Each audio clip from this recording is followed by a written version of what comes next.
আসসালামু আলাইকুম everyone. Easy পাঠশালার পক্ষ থেকে এইচএসসি ম্যাথে স্বাগত জানাচ্ছি। আমি জুবাইর আব্দুল্লাহ।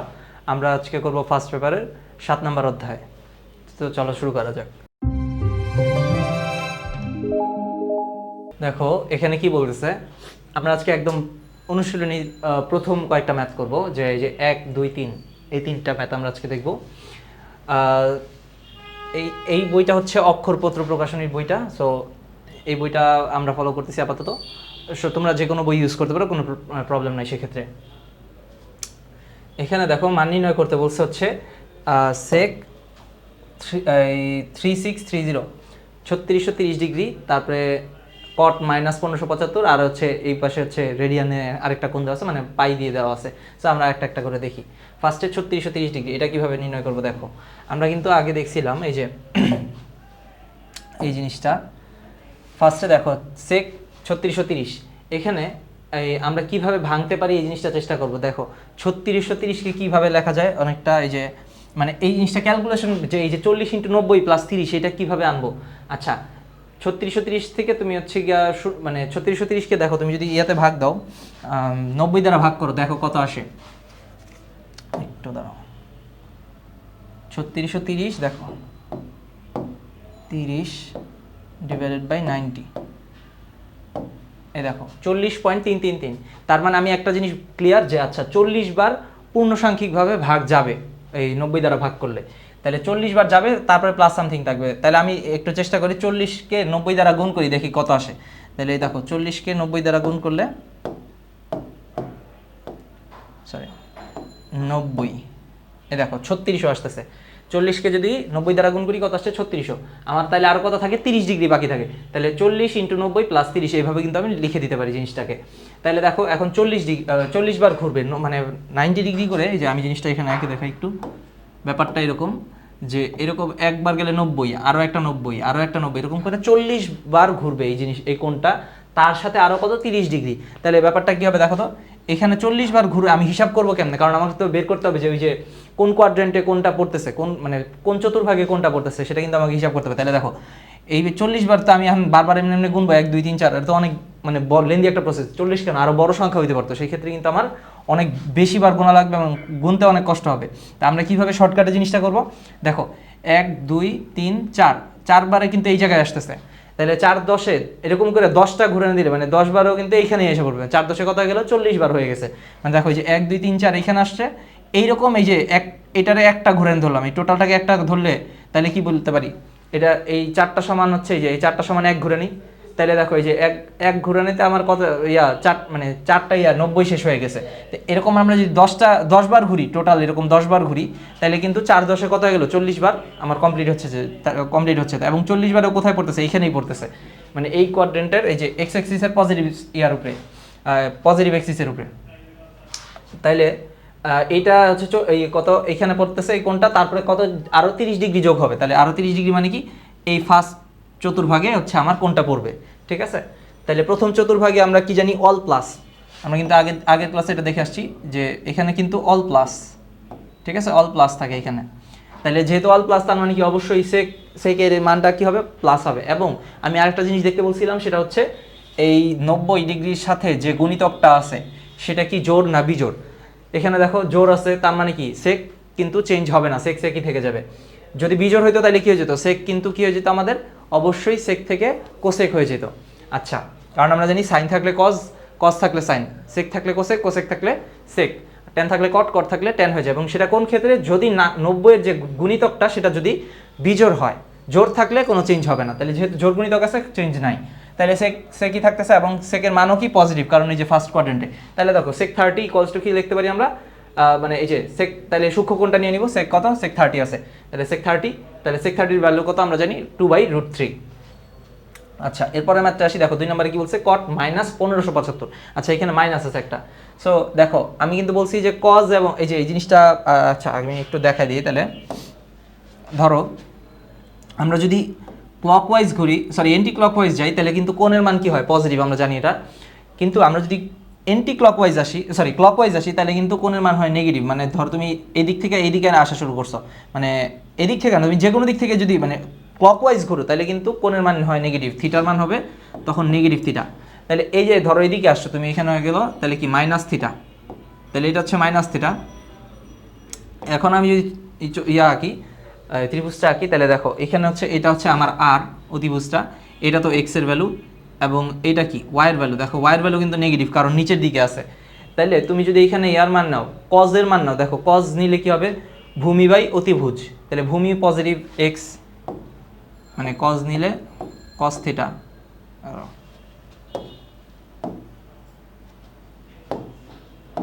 কজ ধরো মাইনাস থিটা, কারণ কি যে নিচের দিকে আসছি, তাহলে কজ মাইনাস থিটার ভ্যালু কী হবে অবশ্যই দেখো তো, কারণ এখানে কী হবে দেখো ভূমি বাই অতিভুজ, ভূমিকে এক্স, নিচে অতিভুজ হচ্ছে আর, তাহলে কজ এখানে দেখো এই কজ মাইনাস থিটার ভ্যালু কিন্তু মাইনাস কি থাকতেছে না, কিন্তু তুমি যদি আচ্ছা কজ যেহেতু মাইনাস নাই, সেকটা একটু চেক করি, সেক মাইনাস থিটাও কিন্তু সেম হবে, সেক মাইনাস থিটা কী হবে অতিভুজ বাই ভূমি, তার মানে আর বাই এক্স। কিন্তু তুমি যদি লম্ব ইয়া নাও মানে সাইন বা ট্যান এগুলো নাও, তাহলে কিন্তু লম্বটা চলে আসবে, লম্ব কি নেগেটিভ, এখানে ওয়াই কিন্তু নেগেটিভ, ওয়াই এর ভ্যালু কি মাইনাস, তাহলে সেই ক্ষেত্রে কি হবে তোমার কিন্তু মাইনাসটা থাকবে। তো এই জন্য কোনো কোণে যদি মাইনাস থাকে সেই ক্ষেত্রে কজ এবং হচ্ছে সেক মাইনাসটা, মানে কজ এবং সেকের ক্ষেত্রে মাইনাসটা আর আসে না, কিন্তু ট্যান অথবা কট অথবা সাইন কোসেক এগুলো থাকলে কিন্তু অবশ্যই কী হবে মাইনাসটা বাইরে চলে আসবে। তো এই ক্ষেত্রে দেখো কজ কি আছে, কট আছে, তাহলে কটের ক্ষেত্রে কী হবে মাইনাসটা কিন্তু বাইরে চলে আসবে, এই যে মাইনাস কট 1575 হয়ে গেল, সেখানে ডিগ্রি হবে। তাহলে দেখো মাইনাস কট 1575, এটা আমরা কি করতে পারি ভাঙাবো কিভাবে, যে আমি একটু আগে দেখালাম 1575 ডিভাইডেড বাই 90, আগে আমরা এখানে একটু দেখব 1575 ভাগ 90 দিলে কত আসে দেখো 17.5, তার মানে 17 বার পূর্ণসাংখ্যিকভাবে ভাগ যাবে, তুমি 17-র চেয়ে বেশিও নিতে পারো, 18 নিলেও কোনো প্রবলেম নাই। তাহলে 18 ইন্টু, আচ্ছা আমরা উল্টাটা মানে এখানে ধরো 17 দিয়ে করছি, আমরা 18 দিয়ে একটু করে দেখাই, ধরো 18 ইন্টু 90 দেখো কত আসে 1620। তাহলে তোমাকে চেক করতে হবে আবার 1620 এটা থেকে কত দূরে, তাহলে 1620 আমরা হচ্ছে বাদ দিই, 1620 থেকে আমরা হচ্ছে মাইনাস করব এই কত জানি 1575,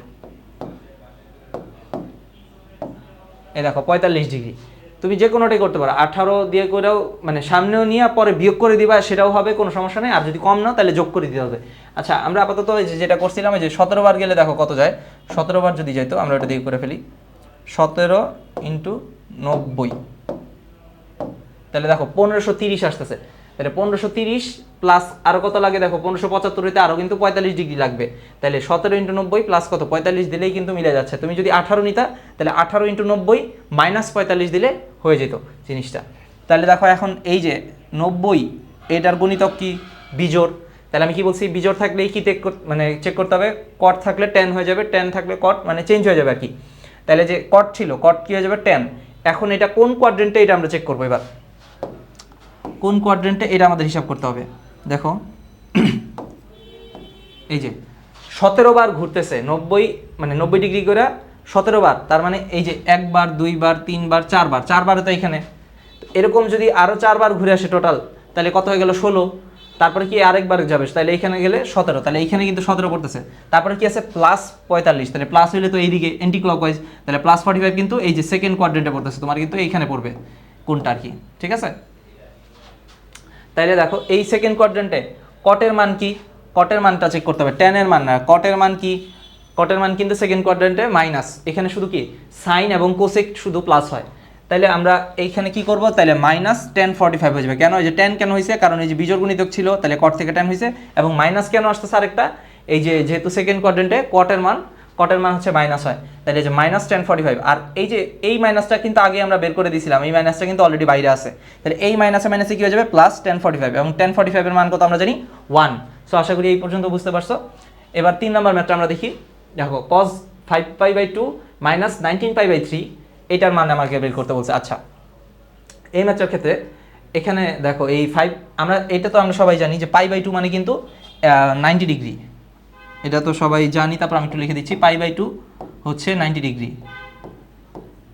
তারপরে পাই হচ্ছে কি দেখো আমরা যদি এটারে 2 দিয়ে গুণ করি 90 দুগুণ কত 180, এবং এখানে 2 দ্বারা গুণ করলেও কত আছে 2 2 কাটা যায়, এই যে এখানে যদি 2 দ্বারা গুণ করি 2 2 কাটা গেলে কিন্তু পাই থাকতেছে, তাহলে এই পাশে 2 দ্বারা গুণ করলে কত হচ্ছে 90 দুগুণ 180, তার মানে পাই সমান কত 180 ডিগ্রি, ঠিক আছে। 3π/2 মানে কত তাইলে 270 ডিগ্রি, সেম ওয়েতে 2 পাই মানে কি, তাহলে দেখো এখানে 2 দ্বারা গুণ করলে ওই পাশে 2 দ্বারা গুণ করবো, তাহলে 180 দুগুণ 360 ডিগ্রি, তার মানে এই যে এই টোটালটা ঘুরে আসলে 360 ডিগ্রি, সেটার আমরা কত বলবো 2 পাই। এইটুক গেলে শুধু পাই, এটুক গেলে না পাই/2, এইটুক গেলে 3π/2 মানে 270 ডিগ্রি, ঠিক আছে। আচ্ছা এরপর দেখো তাইলে এই ম্যাথটাতে আমরা কীভাবে সলভ করব। তুমি দেখো আগে নর্মাল লসাগু করে ফেলো, লসাগু করলে কত হয় 3 দুগুণ 6 আর 3 পাঁচা এই যে 15, আমি এখানে একটু দেখাই আছে, এটা একটু লসাগুটা দেখাই দিই। এখানে থাকতেছে 15 পাই মাইনাস 15 পাই হবে এটা, 15 পাই মাইনাস হচ্ছে দেখো এখানে কত 19 দুগুণ 38 পাই /6। সো এটা তুমি যদি করো এখন সলভ করলে -15 থেকে 38 গেলে -23 পাই /6 থাকে। এই মাইনাসটা দেখো এখন একটু আগে আমি কিন্তু দেখাইছি কস কিন্তু মাইনাসটা রাখে না, কারণ কস মাইনাস থিটা এটা কিন্তু কস থিটা হয়ে যায়। এই যে কস মাইনাস থিটা কি হয়ে যায় একটু আগে দেখাইলাম আমি, কস মাইনাস, এবং কিভাবে হয় সেটাও দেখাইছি। কস মাইনাস থিটা ইকুয়ালস টু কি কস থিটা হয়ে যায়। কেন কস থিটা হয় সেটা আশা করি বুঝতে পারছো, যে একটু আগে দেখাইলাম যখন। সো কস থিটা হয়ে যায়, তাহলে মাইনাস কি থাকবে এখানে, কিন্তু মাইনাসটা থাকবে না, তাহলে মাইনাসটা সরাই ফেললে কি থাকবে কস 23 পাই/6 থাকতেছে আমার। তাহলে দেখো 23 পাই/6, এখন এইটাকে আমরা কিভাবে ভাঙাবো। তুমি এই ব্যাপারটা এইভাবে চিন্তা করবা যে এখানে আমার নিচে কত আছে 6, তাইলে আমি যদি 6-এর সাথে মানে শুধু পাই অথবা পাই/2 অথবা 3π/2 অথবা 2 পাই 4 পাই 3 পাই এরকম কোন একটা সংখ্যা এখানে নিয়ে এইটা মিলানো যায় কিনা। তাহলে দেখো আমি যদি 4 পাই নেই, দেখো মানে 4-এর সাথে কিন্তু একটা সম্পর্ক আছে কিসের 6-এর, 4 6 কত 24 থেকে 1 কমলে 23 হয়, তাই কাছাকাছি আছে সংখ্যাটা। সেই ক্ষেত্রে আমরা কি করতে পারি, তাহলে 4 পাই যদি নিয়ে নিই, 4 পাই মাইনাস কি পাই/6 দিলে কিন্তু দেখো মিলে যায়। এই যে 4 6 24 পাই থেকে 1 পাই গেলেই কিন্তু 23 পাই আসে। তাহলে নিচে তো যা আছে তাই থাকবে, এটা নিয়ে কোনো কনফিউশন নেই। তাহলে তুমি কি করবা 4 6 24 পাই মাইনাস পাই, তাহলে কিন্তু 23 পাই চলে আসতেছে। তাহলে আমি নিব এইভাবে সংখ্যাটা, তাহলে এই যে 4 পাই মাইনাস পাই/6 নিলাম।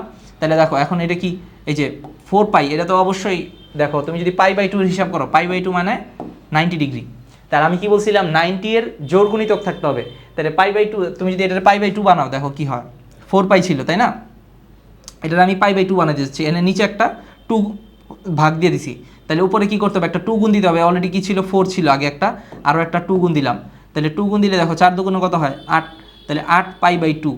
তাহলে 8 কি অবশ্যই কি জোড় সংখ্যা, তাহলে পাই/2 এর সাথে কি আছে জোড় গুণিতক আছে। এবং এটা দেখার দরকার নাই, কারণ এই ক্ষেত্রে দেখো পাই আছে, এই জিনিসটা আমি একটু বলে রাখি, যখন নর্মাল পাই থাকবে তখন এই ব্যাপারটা আমাদের দেখারই দরকার নেই। কারণ দেখো কারণ কি মানে শুধু পাই আছে পাই/2 না, যখন শুধু পাই আছে, কারণ দেখো ধরো পাই মানে কি আসলে পাই/2, এই মানে পাইকে আমরা যদি এইভাবে লিখি, ধরো হচ্ছে 2 × পাই/2, এটা কিন্তু লেখা যায়। কারণ কি দেখো 2 কাটা গেলে কিন্তু পাই থাকতেছে।